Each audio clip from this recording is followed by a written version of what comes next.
13 on your side here at LMCU Ballpark. The 1984 Tigers World Series championship team is being honored tonight, and we have the pleasure of being joined by three of those players. We got Lance Parrish, Dave Rosemont, Barbaro Garbe. Guys, every time you guys see each other, it feels like a family reunion. So how is it seeing each other again, being honored for that championship?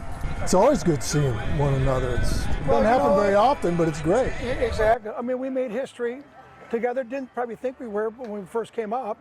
But then when you have a team that wins a World Series in Michigan, being from Michigan, it's a joy every day. And the special thing about that team, you guys were on top from start to finish, 35-5 through your first 40 games. No team has done it since. So when you guys are so dominant like that early on in the season, at what point did you guys think, all right, we could definitely win a World Series now? Well, I think we, from the beginning, from the spring training, we thought we would win that year. Because I remember when Jack Morris was the one who set the tone and told everybody, hey, freaking Baltimore, this is our year. Just get them. You remember that? What people don't realize, I didn't mean to interrupt you, but people don't realize we finished one game behind Baltimore in '83, and we beat them 9 out of 14 times. We beat them more times than they beat us. So we knew we were caliber. They didn't want to play us. We said, give us a chance. So the following year, I mean, these guys, our team, when you get those 8 guys out there, the pitchers, Dan Petrie, Milt Wilcox, and Morris were unbelievable. Then you throw in a wheelie and it was over. And Dave Rosemont. Oh, yeah, I helped out a little bit. Picked up a couple wins. And the team had so many different personalities. Lance, you were kind of described as the quiet guy, all about his business. But when you're in the corner, kind of quiet and getting your business done, what did you notice about this team that made it so special? Was I quiet? No. I mean, that's what the articles say. I know. And I was, pretty much. I mean, I spoke when I felt I had to speak. But, I just felt like, we had a great nucleus. We had a great group of guys that came up through the system. We've made additions like Barbaro and a few other guys that kind of put the puzzle together. And, after the '83 season, we felt like, hey, we got a chance. And they made some additions in spring training. I mean, I wasn't real thrilled about them in the beginning, but, they obviously worked out pretty good because we traded away some good friends of mine. But, the guys that we got, certainly were up for the challenge and did a great job and helped us out. So it was just an amazing year, and 35-5, like you say, and I don't think it'll ever happen again. I mean, I don't think in my lifetime anyway.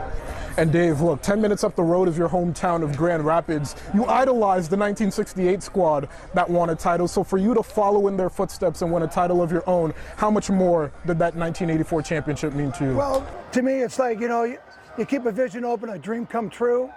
Being from Grand Rapids and being a 68 fan ever since probably 5, 6, 7. And then you get drafted by Detroit. You make the team, you walk on the field in 1977. 8 years later, you win a World Series, which only 4 teams in our history ever did it. And only one team wins a year. And you kind of go, wow, goosebumps. I just feel like a dream came true. But didn't you think after '84 that we were going to do it a couple more times? They got rid of me.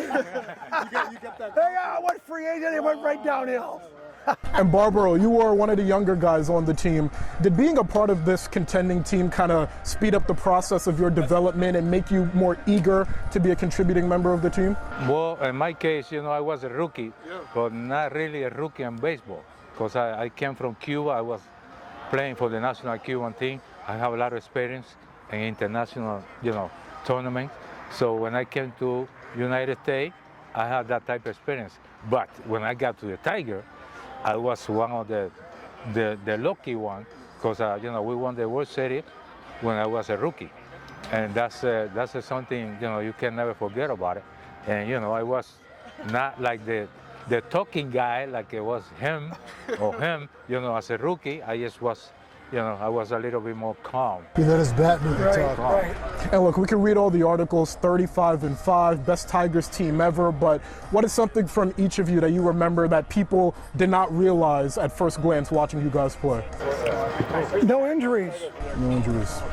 I mean, when you think about it, every team that really, if we lost Lance, Gibby, Tram, Lou, Chet, Jack, Willie. What's the ball? That's what how good our team was. Everybody was a part of it. And you think you lose one of those guys for a month? Mike Trout, he's always hurt. You lose him for a year, that team's done. But so Sparky put the right guys in, the rest of the guys at certain times. Saturday, Sundays, off day Monday. So when you factor that in, no injuries, all year long, you played 6 months, 7 months out of spring training. He's doing a great job. And look, we're talking about a title. The only injury we had there was like a Cramo. I think he missed like a couple of days. Someone had cut him in the head. Huh? He missed a little while. Yeah, he missed a little while. Bay Cramo came missed in a and little took while over for him, yeah. You know. And we're talking about a title that was literally 40 years ago, but Detroit hasn't won a title since. So as the years go on, does the importance and the magnitude of that championship mean more to you guys? I mean, it's nice to be the last team to do it. I'm sure you would want to see the I think we're all Tigers win looking another. forward to them winning another one. So what do you see from the squad now? Because you have Tarek Skubal, probably going to win the AL Cy Young this year. You have a bunch of young prospects, 2 of which are debuting tonight. What do you see from this team that makes you optimistic from the future? Youth, speed, hopefully the pitching stays in. I like to see a little better defense. And you know what? Stay together as a team. Stay together and camaraderie. I mean, there was about 15 guys on that team that grew up in the minor leagues together. We knew each other from A-ball, then instructional ball, then instructional ball, AA. So you got to know each other pretty well. Wives, families, girlfriends. So you stay together, and so if they keep this mixture together, they got a chance. But I like it because I'm getting to do all these events. They're probably still thanking you guys for 1984. Hey, you guys just keep it down for about, hopefully tomorrow's a good day, bud. Look, 4 decades since that title. I want to hear from each of you. How do you want that team to be remembered in baseball history?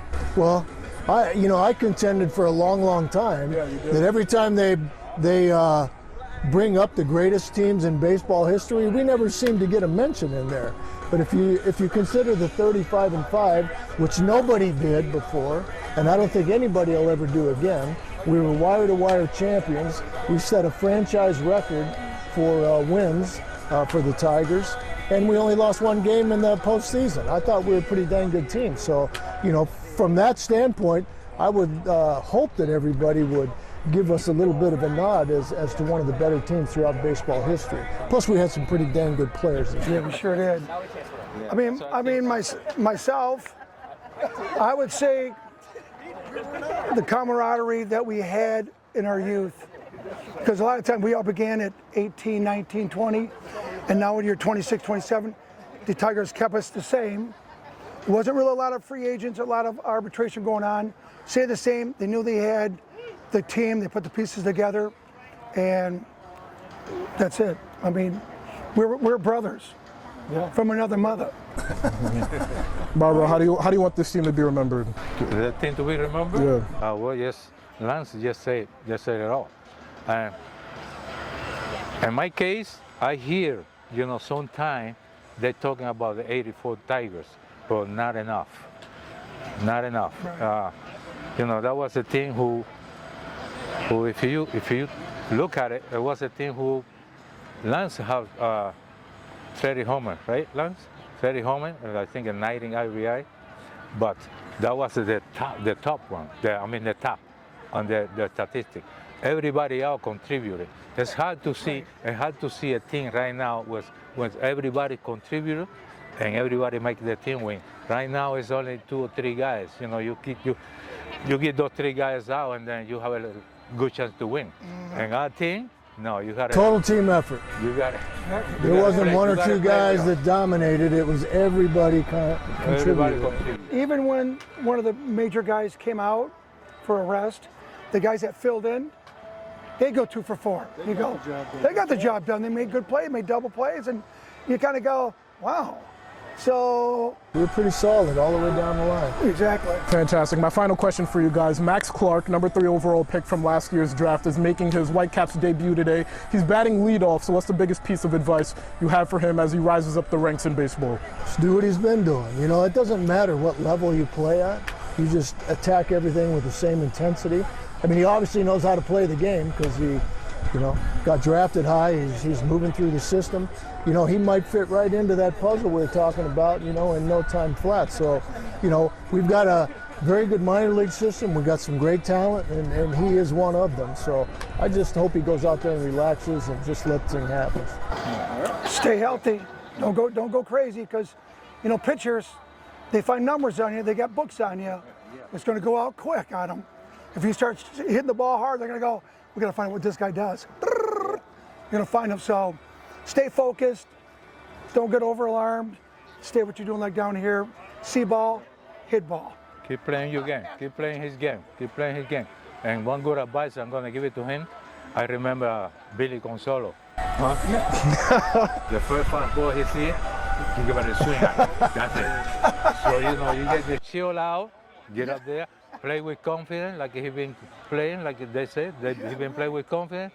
First fastball you throw me, I'm going to whip it.